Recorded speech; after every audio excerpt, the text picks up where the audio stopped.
الحمدللہ الحمدللہ وکفا والصلاة والسلام علی عبادہ الذین اصطفیٰ خصوصاً علی افضلہم وخاتم النبیین محمد الامین وعلی آلہ واصحابہ اجمعین. اعوذ باللہ من الشیطان الرجیم. بسم اللہ الرحمن الرحیم. اما بعد، عزیز دوستو، اس سے پہلے ہم نے ایمان مفصل کے حوالے سے گفتگو کی تھی اور اس میں تقدیر کا ذکر بھی آیا تھا، اور میں نے عرض کیا تھا کہ انشاءاللہ آپ حضرات کے سامنے پھر کسی موقع کے اوپر جو ہے وہ اس پر گفتگو ہوگی، یعنی تقدیر پر گفتگو ہوگی. تو آج میں نے چاہا کہ اس کے حوالے سے جو ہے وہ کچھ گفتگو ہو جائے. قرآن کریم کے اندر سورہ رعد میں اللہ رب العزت نے آیت نمبر 8 کے اندر جو ہے وہ ارشاد فرمایا: اللہ یعلم ما تحمل کل انثی وما تغیض الارحام وما تزداد وکل شیء عندہ بمقدار عالم الغیب والشہادۃ الکبیر المتعال. اور اسی طرح سورہ بنی اسرائیل کی آیت نمبر 13 میں اللہ رب العزت نے ارشاد فرمایا: وَكُلَّ إِنسَانٍ أَلْزَمْنَاهُ طَائِرَهُ فِي عُنُقِهِ وَنُخْرِجُ لَهُ يَوْمَ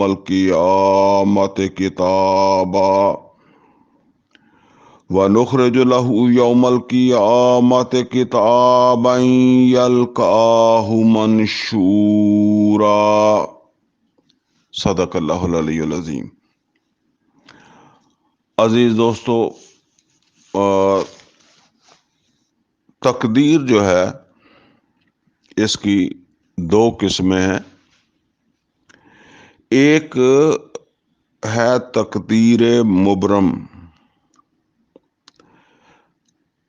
یہ ہے اللہ تعالیٰ کے اٹل فیصلے جن کے اندر جو ہے وہ اللہ تعالیٰ رد و بدل نہیں فرماتے. مثلاً کسی چیز کی تخلیق اور اس کے بارے میں یہ فیصلہ کہ یہ چیز کب تک برقرار رہے گی، کب اسے ختم ہونا ہے، یہ مخلوق کب تک برقرار رہے گی، یا کوئی چیز اس میں، کوئی سورج، اس کی کیا میعاد ہے، ایک انسان جو ہے وہ کب پیدا ہوگا اور کب مرے گا. اسی طرح دوسرے معاملات جو ہیں جن کے بارے میں اللہ تعالیٰ کا اٹل فیصلہ ہے کہ ان کے اندر رد و بدل نہیں ہوتا. انسان کے حوالے سے اللہ تعالیٰ نے فرمایا کہ جس وقت کسی کی موت آ جاتی ہے تو پھر وہ لمحہ بھر کی اس میں تاخیر نہیں کی جاتی، نہ تو وہ لمحہ بھر جو ہے وہ پہلے فرشتہ اس کی جان قبض کرتا ہے، اور نہ اسے جو ہے وہ کوئی لمحہ بھر کی مہلت دی جاتی ہے. اور تقدیر کی جو دوسری قسم ہے اسے کہتے ہیں تقدیر معلق. یعنی ایسی تقدیر کہ جس کے اندر جو ہے وہ تقدیر کے ایسے معاملات یا تقدیر کا وہ حصہ جس کے اندر جو ہے وہ تبدیلی ہو سکتی ہے یا ہوتی رہتی ہے اللہ تعالیٰ کے اذن سے، اللہ تعالیٰ کے مرضی سے اس کے اندر جو ہے وہ تبدیلی ہوتی رہتی ہے۔ اور یہ جو ہے وہ عام طور پر جب ہم دعا کرتے ہیں تو ہمارے پیش نظر کیا ہوتا ہے؟ وہ یہی ہوتا ہے کہ اللہ تعالیٰ اپنے اس طرح کے فیصلے میں جو تقدیر معلق سے متعلق ہے، اللہ تعالیٰ اس کے اندر جو ہے وہ تبدیلی فرما دے۔ اسی طریقے سے جب کوئی بیمار ہوتا ہے تو ہم اس کا علاج کرواتے ہیں، اور اسی طرح نبی کریم صلی اللہ علیہ وسلم نے ارشاد فرمایا کہ صدقہ جو ہے وہ بلا کو، مصیبت کو جو ہے وہ ٹال دیتا ہے۔ تو اگر اس کے اندر تبدیلی نہ ہو سکتی ہو تو پھر تو علاج کرنا، دعا کرنا، یا اس نیت سے صدقہ کرنا کہ اللہ مصیبت کو ٹال دے، جبکہ وہ ٹلے گی نہیں، اس لیے کہ وہ تقدیر میں لکھ دی گئی ہے، تو اس کو تو آنا ہی آنا ہے۔ تو یہ جو ہے نا وہ اصل کے اندر جو ہے وہ ایسا نہیں ہے۔ تو اللہ تعالیٰ جو ہے وہ اس کے اندر تبدیلی کرتا ہے۔ اب جو اس سے آگے اس حوالے سے بات ہے نا، جو ہمیں بہت زیادہ الجھن کے اندر جو ہے وہ مبتلا کرتی ہے، وہ کیا چیز ہے؟ وہ یہ ہے کہ جب ہم یہ سوچتے ہیں کہ اللہ تعالیٰ کو ہر چیز کا پہلے سے علم ہے، اور اللہ تعالیٰ نے ہر چیز جو ہے وہ پہلے سے لکھ رکھی ہے، تو اب ہمارے لیے جو ہے وہ یہ الجھن بن جاتی ہے کہ ہمارے پھر عمل کا کیا مقصد ہے؟ اللہ تعالیٰ نے تو پہلے سے جو ہے وہ لکھ دیا ہے، اور ہم نے اسی طریقے سے جو ہے وہ کرنا ہے، یا کوئی معاملہ جو ہے وہ اسی طریقے سے اسے جو ہے وہ انجام پانا ہے۔ تو ہماری محنت، کوشش، یا ہمارا اس کے اندر جو ہے وہ کیا عمل دخل ہے؟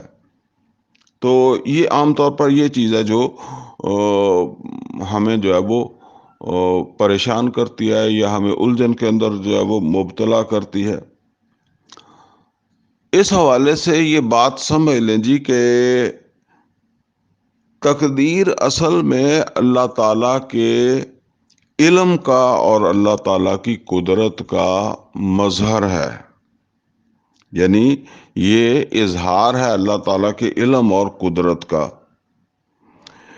اللہ تعالیٰ کا علم اور قدرت جو ہے وہ ہمارے احاطے سے باہر ہے، ہمارا ذہن اس کا احاطہ نہیں کر سکتا، اسے کما حقہ سمجھ نہیں سکتا، بلکہ جو ہے وہ اللہ تعالیٰ کی ذات اور اللہ تعالیٰ کی کسی بھی صفت کا احاطہ انسان کے لیے ناممکن ہے۔ میں ایک مثال کے ذریعے سے ایک بات آپ کو جو ہے وہ سمجھاتا ہوں۔ دیکھیں، یہ محکمہ موسمیات والے جو ہیں وہ پیشین گوئی کرتے ہیں۔ ظاہر بات ہے کہ یہ پیشین گوئی جو ہوتی ہے، یعنی پہلے سے جو ہے وہ کسی چیز کے بارے میں بتا دینا، یہ بھی آخر ایک علم ہے۔ آپ اسے علم کی جو شاخ بھی جو ہے وہ قرار دے لیں، تجرباتی علم کہہ لیں یا دوسرا کوئی علم جو ہے وہ اسے کہہ لیں، لیکن یہ بات ہمارے سامنے ہے کہ جو ہے وہ جس وقت کوئی اس طرح کی پیشین گوئی کی جاتی ہے کہ جو ہے وہ کچھ دنوں کے بعد بارش ہوگی، کچھ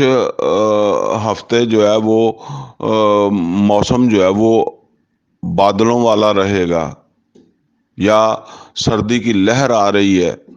یا گرمی کی لہر جو ہے وہ آ رہی ہے۔ اب یہ جو ہے نا وہ پہلے سے جو ہے وہ ایک چیز ہے جو کہی جا رہی ہے، اور پھر یہ نشر کر دی جاتی ہے۔ ظاہر ہے اللہ تعالیٰ کے حوالے سے جو بات ہم کر رہے ہیں وہ بھی تو پہلے سے اللہ تعالیٰ کے علم کی بات کر رہے ہیں، اور اسی طریقے سے جب یہ نشر کر دی جاتی ہے تو پھر تحریر بھی ہو سکتی ہے، بلکہ تحریر ہوتی ہوگی، لازمی بات ہے، تحریر ہونے کے بعد ہی رپورٹ تیار ہوتی ہوگی، پھر وہ نشر ہوتی ہوگی۔ تو ہم تو عام طور پر جو ہے وہ ریڈیو وغیرہ پہ یا ٹی وی وغیرہ کے اوپر جو ہے وہ سن لیتے ہیں نا، یا نیٹ پر دیکھ لیتے ہیں، تو پہلے رپورٹیں تیار ہوتی ہیں۔ تو یہ پہلے سے تیار ہوتی ہے یہ چیز، اور اس کے بارے میں جو ہے وہ اعلان ہوتا ہے۔ اچھا، اب یہ جن لوگوں نے یہ رپورٹ تیار کی ہوئی ہے، وہ ماہرین جو ہیں، ان کا اختیار جو ہے وہ کتنا ہوتا ہے اس چیز کے بارے میں کہ جی 2 ہفتے جو ہے وہ موسم جو ہے وہ سرد رہے گا، یا 2 ہفتے جو ہے وہ بادل ہوں گے یا بارش ہوگی، تو اس میں جو ہے وہ ان کا کتنا عمل دخل ہے؟ ہم سب اس بات کو سمجھتے ہیں کہ انہوں نے اپنے علم کی بنیاد کے اوپر جو ہے وہ ایک بات کہی ہے، لیکن وہ جو سردی کی لہر آ رہی ہے، یا وہ جو گرمی کی لہر آ رہی ہے، یا وہ جو بارش ہو رہی ہے، یا کوئی طوفان جو ہے وہ آ رہا ہے، تو اس کو لانے میں ان کے علم کا یا ان کی جو بھی قدرت ہے، طاقت ہے، اس کا کوئی حصہ نہیں ہے۔ یہ صرف جو ہے وہ اس کو جو ہے وہ یہ صرف ان کے علم کے اندر یہ بات ہے، یا انہوں نے اپنے علم سے یہ چیز جو ہے وہ معلوم کر لیا ہے کہ ایسا ہوگا۔ باقی اگر وہ نہ لکھیں تو، یا اس کو نشر نہ کریں تو بھی جو ہے وہ، اگر اس نے ہونا ہے تو وہ اسی طریقے سے جو ہے وہ بارش ہو جائے گی، موسم سرد رہے گا، بادل آ جائیں گے، کوئی طوفان جو ہے وہ آ جائے گا۔ اور اگر لکھ دیا ہے یا نشر کر دیا ہے، تو اس کے باوجود جو ہے وہ اس کے آنے نہ آنے میں اس کا کوئی عمل دخل نہیں ہے۔ اچھا، اب یہ دیکھیں کہ یہ انسانی علم ہے، اور میں نے پہلے عرض کیا ہے کہ اللہ تعالیٰ کا علم جو ہے اس کو ہم احاطہ نہیں کر سکتے، نہ اللہ کی ذات کا، نہ اللہ تعالیٰ کے علم کا احاطہ کر سکتے۔ تو اب اللہ تعالیٰ اس بات کا علم رکھتا ہے کہ کوئی چیز جو ہے وہ کس طرح عمل کرے گی، یا جو ہے نا وہ ایک انسان کے بارے میں کہ وہ کل کیا کرے گا۔ اور یہی وہ چیز ہے جس کو جو ہے وہ اللہ تعالیٰ نے جو ہے وہ لکھ رکھا ہے، جسے ہم جو ہے وہ تقدیر کہتے ہیں۔ لیکن اس میں اللہ تعالیٰ نے کوئی جبر نہیں کیا کہ انسان جو ہے وہ لازمی ایسا کرے گا۔ دیکھیں، ہم اپنی روزمرہ کی زندگی کے اندر چیزوں کا مشاہدہ کرتے ہیں نا۔ ایک جو ہے وہ مکینک جو ہے، یا آپ یوں سمجھ لیں کہ ایک کمپنی انجینئر، وہ کوئی چیز جو ہے وہ بناتا ہے، ایک گاڑی بناتا ہے، تو اس گاڑی کے بارے میں وہ کس بنیاد کے اوپر جو ہے وہ یہ کہہ دیتا ہے کہ یہ گاڑی جو ہے یہ اتنا عرصہ چلے گی، یہ اتنا وزن اٹھائے گی، یہ اس کی جو ہے وہ اتنی سپیڈ سے یہ چلنے والی ہے، اس میں یہ ایندھن جو ہے وہ چلے گا، اس میں جو ہے وہ پیٹرول پر یہ چلے گی، یہ ڈیزل پر چلے گی۔ اچھا، یہ ساری باتیں وہ اس کو ڈیزائن کرنے سے پہلے اس کے علم کے اندر ہے، یعنی یہ ابھی اس نے یہ بنائی نہیں ہے، اور بنانے سے پہلے اس کے علم کے اندر یہ بات جو ہے وہ ہے کہ اس کے اندر جو میں جو بھی چیز جو ہے وہ اپنی کاراگری اس کے اندر جو ہے وہ دکھا رہا ہوں، وہ کاراگری جو ہے اس کی یہ صلاحیتیں ہیں۔ تو اسی بنیاد کے اوپر وہ یہ پہلے سے جو ہے وہ بتا دیتا ہے، بلکہ ایک جو ہے وہ کتاب بھی اس کے ساتھ جو ہے وہ تیار کر دیتا ہے کہ آپ اس کو جو ہے وہ اس طرح استعمال کریں گے تو یہ اچھا چلے گی، اور اگر اسے جو ہے وہ کسی اور طریقے سے استعمال کریں گے تو یہ خراب ہو جائے گی۔ تو اصل کے اندر جی اللہ تعالیٰ کا جو علم ہے، اللہ تعالیٰ کی جو قدرت ہے،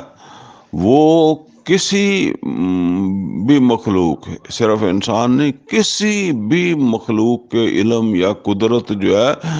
اس کی کوئی حیثیت نہیں ہے اللہ تعالیٰ کے جو ہے وہ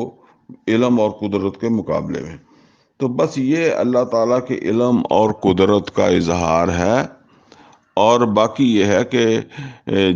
جہاں جو فیصلہ اللہ تعالیٰ نے بالکل اٹل کر دیا تو اس کے اندر تو جو ہے وہ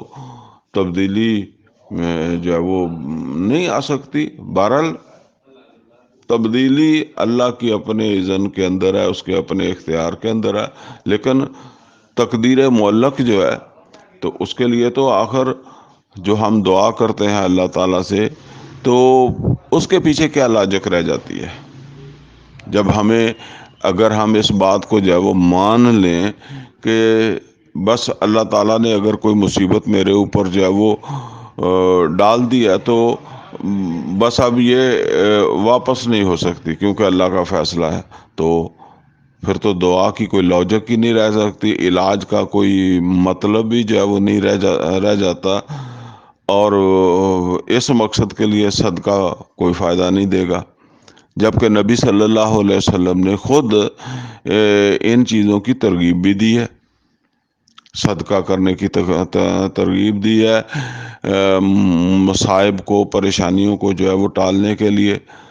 اور اسی طریقے سے علاج کا بھی نبی صلی اللہ علیہ وسلم نے فرمایا ہے، دعا بھی نبی صلی اللہ علیہ وسلم خود بھی فرماتے تھے اور نبی صلی اللہ علیہ وسلم نے اپنی امت کو بھی سکھائی ہے۔ تو یہ اصل کے اندر جو ہے وہ شیطان کا وہم ہوتا ہے، جس کی وجہ سے جو ہے وہ انسان بے عملی کا جو ہے وہ سوچتا ہے۔ حالانکہ دیکھیں، عام اپنی روزمرہ کی زندگی کے اندر جو ہے وہ دیکھ رہے، ہم یہ بھی تو مانتے ہیں نا کہ رازق اللہ ہے، تو پھر اللہ نے جتنا لکھ دیا ہے وہ اللہ تعالیٰ ہمیں جو ہے وہ دے دے گا، تو پھر ہمیں تو محنت کرنے کی ضرورت ہی نہیں بنتی۔ لیکن کوئی آدمی اس کے اوپر سوال بھی نہیں کرتا، اور کوئی آدمی جو ہے وہ محنت کو ترک بھی نہیں کرتا، وہ محنت کرتا ہے، لیکن عام طور پر جو ہے نا وہ ہم اپنی برائیوں کے لیے، بدعمالیوں کے لیے، یا دین کی طرف جو ہے وہ، اب جو نماز نہیں پڑھتا وہ بھی یہ سمجھنے لگ جائے کہ میری اصل کے اندر تقدیر میں نماز نہ پڑھنا لکھا ہوا ہے، اور کوئی جو ہے وہ کسی کے اوپر ظلم کرے اور وہ یہ کہنا شروع کر دے کہ یہ ظلم جو ہے وہ میری تقدیر کے اندر جو ہے وہ لکھا ہوا ہے، تو یہ بات جو ہے وہ درست نہیں ہے۔ اللہ تعالیٰ سے دعا ہے کہ اللہ تعالیٰ ہمیں صحیح معنوں میں جو بھی ہمارے عقائد ہیں، اللہ تعالیٰ ہمیں اس کی جو ہے وہ سمجھ عطا فرمائے۔ اقول قولی ھذا واستغفر لی ولکم ولسائر المسلمین والمسلمات۔